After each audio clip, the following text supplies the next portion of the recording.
Стотина млади спортисти од Радовиш со протест побараа спортската сала да се врати на општината. Немаат каде да тренираат. Салата во која некогаш се играл европски надпревари сега е пред распаѓање. Во неа нема ни струја ни вода.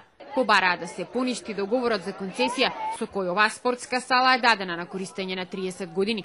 Доаѓам да протестирам да салата ја дадеме на децата, да ја дадеме на професорите по физичко кои се остручили за таа работа да ја работат. Водата и струјата се исклучени повеќе месеци. Така да ние во овој период се снаоѓаме и ја користиме малата спортска сала од основното училиште Никола Карев.